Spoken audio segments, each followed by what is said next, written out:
Islam looked like Michelangelo sculpted him. He's so big. He's so strong, so good. What does he weigh? What does he weigh like normal? Like right now, if you called him up, what do you weigh, brother? What do you say? I would say at least minimum like 185, 190. Got here. He's 210 pounds. No, Islam. That guy's 250 pounds. His strength feels like 250 pounds. That's what I hear. But that's the thing with them. They're always training. No matter what they're doing, they always at least run once a day or grapple.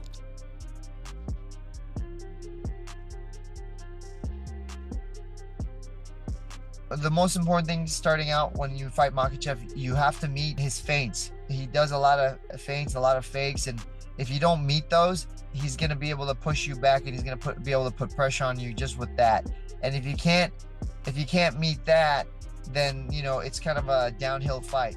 Lessons from this fight, and maybe Islam will make some adjustment. It's possible. It's gonna be hard, but Islam can win the second belt. I mean, you can't doubt it. He's a welterweight, and you got Bilal, who's a grappler, wrestler. Look how he handled that. And then he's a beast on the feet. And then he's early, and I guarantee you from that fight, his confidence in grappling and takedown defense has just gone to a whole nother level. So he's going to be an absolute nightmare. The MMA world can't stop talking about. A viral clip has sent shockwaves across social media. Islam Makhachev, training shirtless on a quiet coastal stretch, looked nothing short of a middleweight beast.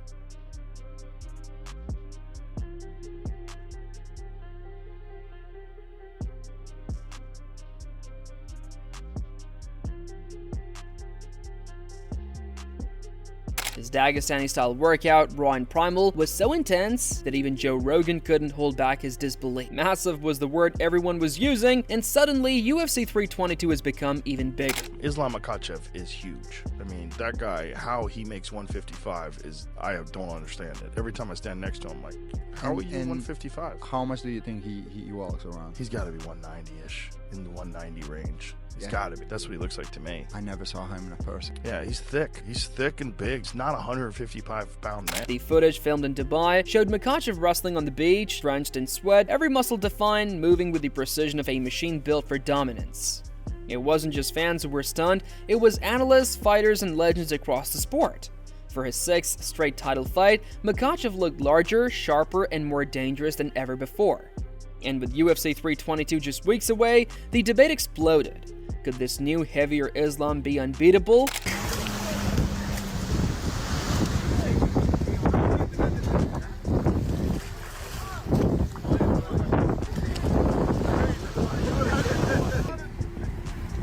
Sleep! Still alive. He's also got pajama, look. Look at sleep. Online, fans couldn't stop talking. Some said he looked ready to move up in weight permanently.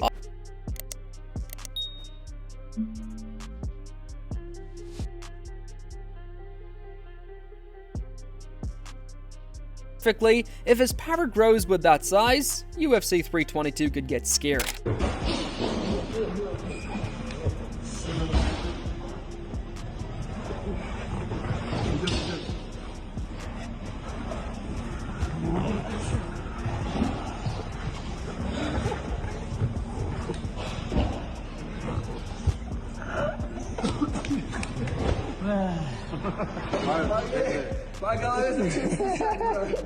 But the excitement hasn't come without doubt. Daniel Dariush, a man who knows the fight game inside out, isn't so sure this transformation guarantees victory. When asked who he believed would walk out of Madison Square Garden with gold, Dariush leaned toward Jack Della Maddalena. He admitted Islam's dominance but said the size difference could be the X factor. To him, JDM's natural welterweight frame and relentless cardio could make all the difference once the fight drags deep. I'm gonna lean now towards JDM. Why? I don't know. I feel like the size will make a difference. Cardio-wise, JDM has great cardio. Maybe I'm wrong, but now I'm. This is all feel. This is one of the few fights where I can't really give you a clear answer. So I just feel like JDM. Darius explained that Jack's stamina is world class, that he thrives when the pace is high, and while he respected Islam's precision and wrestling, he couldn't shake the feeling that JDM might pull off the upset. It was a bold call, one that immediately split the fan base. But Darius wasn't alone. He's a big guy. I think he's going to fill into that weight. He's a really big 155er. So I think his lifestyle outside of training camp is going to be a little more comfortable, and he'll fill into that weight class, no problem. He could be champion there for sure. How do you think he does against JDM? I think the beginning of the fight's going to tell the story, like how well JDM does at getting up, how well JDM does at keeping Islam off of his feet, off of his legs, off of the cage. It's tough to call that because JDM's a big guy, athletic. I'm excited about that. A lot of fun fights in the future. Dricus du Plessis, another top contender, echoed the same admiration for Jack Della Madalena's rise. He pointed out how JDM's victories over Gilbert Burns and Belal Muhammad proved his toughness and ability to adapt under pressure. He said, "Jack Della Maddalena, incredible fighter, and I'm a massive fan. Against Belal, I thought he was better by far. I'm no fan of Belal, but JDM. Yeah, you can just see he has that toughness in him. He's a guy who goes and does what he needs to do. It's incredible to see. Same as when you look at his fight against Gilbert Burns, who I think is great. Love him. And the way Jack faced adversity, was down in points and came back, incredible." Still, du Plessis didn't underestimate Makhachev. He acknowledged Islam's long reign at the top, his experience, his composure, and the relentless work ethic that defines every Dagestani champion. He added, "It's hard to go against Islam because he's been at the top for so long. And the longer that guy has to prepare at welterweight, the toughest it's going to get for his opponents. But if Jack puts on a performance like he did against Belal, if he keeps the fight standing, then he definitely beats Islam. His boxing, it's next level." Still, that fight is a tough one to call. Merab Dvalishvili, known for his grinding pace, added another layer to the conversation. He admitted that while the challenge is steep, Makhachev still has every tool to capture a second belt. He described Islam as a tricky fighter, impossible to hit cleanly, dominant on the ground, and incredibly efficient with his southpaw movement. You mentioned Islam. He's moving up to 170. Do you think that he gets the job done and wins that title, or do you think JDM retains? It's gonna be hard for him, but it's possible to Islam Makhachev wins the second belt.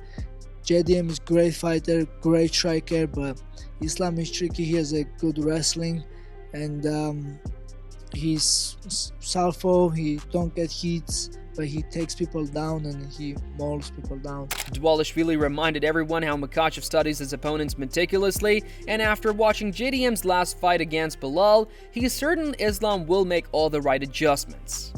For Merab, it's not an easy win, but it's definitely within reach.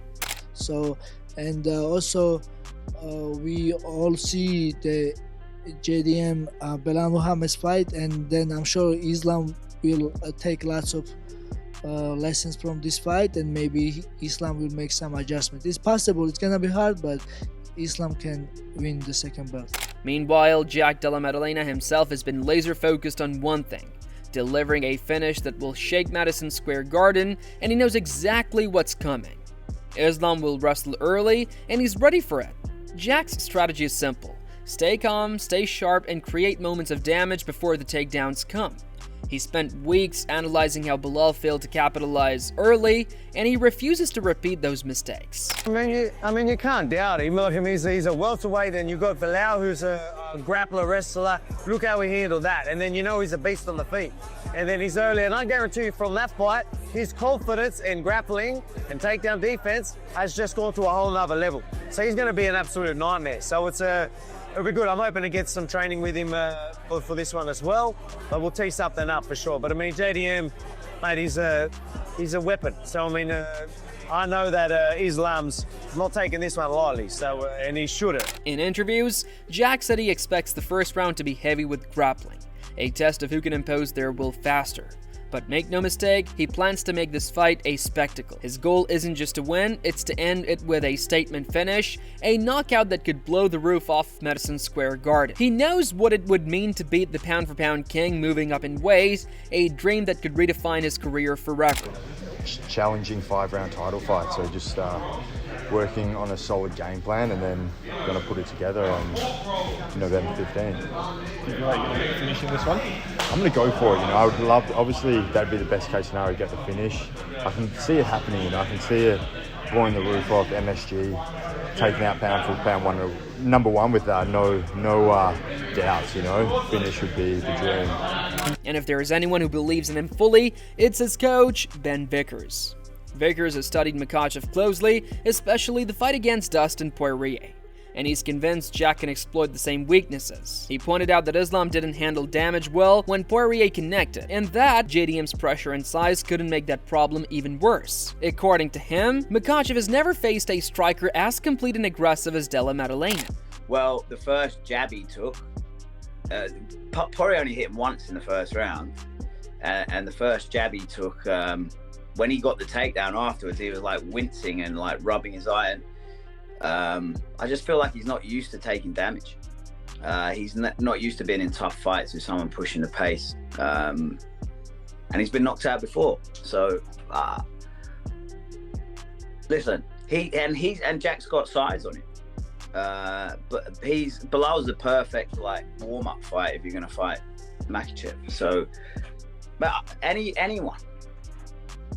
Like I see holes in them all, and I think Jack's the complete package. Vickers emphasized that Jack's preparation is unlike anything they've done before. Every sparring round, every conditioning session has been built to counter Makhachev's smothering style. He believes Islam will shoot for takedowns right from the opening minute, but he insists that no amount of training can turn Islam into a pure striker. In his words, you can't catch up to a thoroughbred striker like Jack by drilling pads for a few years. On the feet, he expects his fighter to completely dominate. Say he's been working on his striking for the last 5 years, and Jack's a thoroughbred striker. Whether you've been working on it for 5 years or not, you're not going to catch up with Jack. He'll piece you up on the feet, especially if he's bigger than you. And Makhachev's a lot more of a traditional striker than Bilal is. Bilal's quite a hard puzzle to figure out because he doesn't move in the same way as a boxer would or a kickboxer would necessarily. So, good luck. While Vickers is the only one seeing cracks in Islam's armor, Charles Oliveira, who's shared the cage with Makhachev, believes the key is simple. Stop the takedown or it's over. He praised Islam's strength and skill, saying the Dagestani will be even more powerful at welterweight. But he also warned Jack not to get caught on the ground, and to Oliveira, if Makhachev gets that grip and drags him down, the fight could end in seconds. O que você acha que ganha entre o Jack Della Maddalena e o Islam? Maddalena, ele é um jogo muito complicado, porque ele é um cara que ele não vem pra te nocautear rápido, ele vem pra te finalizar, ele vem te magoando, né? Aos poucos, né? Aos poucos. Foi o que ele fez agora na luta contra o Bilal. Só que eu acho que o Islam vai se dar muito bem nessa categoria, né, mano? Agora vai estar muito mais forte, é um jogo que, tipo, ele gosta de agarrar e botar pra baixo. Eu acho que o Jack Maddalena fazia a mesma luta que ele fez, né? Agora contra o Bilal, batendo, movimentando, saindo, machucando, é uma luta, mas se deixar o Islam agarrar e botar pra baixo é o time. Colby Covington also weighed in, offered a more cautious take. He admitted that Islam might be smaller coming up from lightweight, but said his skill set is too well-rounded to ignore. Covington acknowledged that size might favor JDM, yet he leaned toward Makhachev, simply because of his ability to control, suffocate, and find a way to win. For Colby, it's all about discipline and IQ, and Islam is both in abundance. Yeah, it's an interesting fight. I'm excited to see how it goes. Islam, is a lightweight. He's going to be a little smaller in the fight, but he's a well-rounded fighter. So, if he's able to take down JDM and control him, he could definitely get the job done. But it's going to be interesting to see how the size advantage plays a difference in the fight. But not everyone's betting against JDM. Alexander Volkanovski, who has been in there with Makhachev himself, knows exactly how dangerous he is. Yet, even he couldn't help but back the Australian welterweight this time. Volkanovski said JDM's striking, pressure, and takedown defense have reached another level since the Bilal Muhammad fight. To him, that experience turned Jack into a complete fighter, confident, composed, and fully aware of how to handle grapplers. I mean, you can't doubt it. He's a welterweight, and you've got Bilal, who's a grappler wrestler. Look how he handled that, and then he's a beast on the feet. and then he's early. And I guarantee you from that fight, his confidence in grappling and takedown defense has just gone to a whole nother level. He called Jack's boxing incredible and even predicted a potential finish if Islam can't adapt to the pace and power difference. So he's going to be an absolute nightmare. So it'll be good. I'm hoping to get some training with him for this one as well. But we'll tee something up for sure. But I mean, JDM, mate, he's a weapon. So I mean, I know that Islam's not taking this one lightly. So and he shouldn't. Do you believe he might be able to stop Islam going up to this weight class? Stop him. Yeah, I mean, look, JDM's boxing and pressure that he can do, incredible. So I definitely can get a finish. All right, favorite team? Islam's great. Him moving up, I still think he's a nightmare for a lot of the people in the division, but I think JDM can do it. Ian Gary echoed that same excitement. He said he wants to witness this fight live, not through a screen, because seeing it in real time would capture the raw energy that TV can't. Again, stylistically, it's a great fight. Islam's phenomenal everywhere, and he's only getting better everywhere, but so is Jack, and I just feel like the size difference. JDM couldn't physically make 155, and I genuinely think JDM has the opportunity to go out here and knock Islam out. As UFC 322 draws closer, the hype just keeps climbing. What started as a bold move, Makhachev stepping up to challenge for a second belt, has now turned into one of the most talked about matchups of the year. On one side stands the unstoppable force of Dagestan, a champion who's mauled everyone in his path, and on the other, a confident knockout artist, hungry to defend his throne in front of a roaring Madison Square Garden crowd.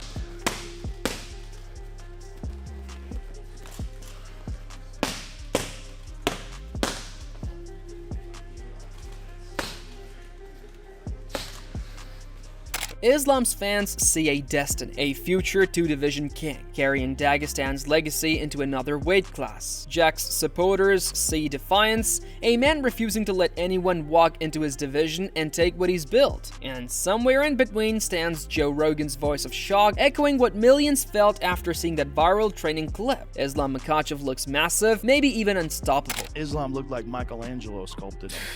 He's so big. He's so strong, so good. What does he weigh? What does he weigh like normal? Like right now, if you called him up, what do you weigh, brother? What do you say? I would say at least minimum like 185, 190. Fuck out of here. He's 210 pounds. No, it's like that guy's 250 pounds. His strength feels like 250 pounds. That's what I hear. But that's the thing with them. They're always training. No matter what they're doing, they always at least run once a day or grapple. So he's losing roughly 30 pounds to make 55? From the start, I would say. Yeah. He's big. That's about as big as you can get and keep doing that. That's big. Yeah. And he's tall. He's lengthy, and he has power. Like, he could go up to 70 easily, I think. Yeah, easily. He's got real power now on his feet, which is a new addition over the last, X amount of years. His stand-up has gotten elite. Like, he knocked down Oliveira. But as history has shown in the octagon, size, skill, and power mean nothing once that cage door closes. At UFC 322, two worlds will collide, and by the time it's over, one legacy will grow even stronger, while the other might crumble under the lights of New York City. But if you can start to meet those, you can start to see his reactions, what he wants to do, and ultimately, to be able to beat him, you have to be very well-rounded, I would say specialize in striking, because if you specialize in grappling, he specializes in grappling, it's going to cancel out. But if you're good enough to grapple, like you have good grappling, but then you specialize in striking, I think you could put more pressure on him. So, that is all from us today. Don't blink when the cage door shuts, because this isn't just a fight, it's a statement. Who walks out of Madison Square Garden as king? The Dagestan Mauler or the Aussie Sniper? Drop your predictions below and stay tuned. Brings you the drama, the power, and the stories behind every punch. Subscribe now and never miss the war inside the cage.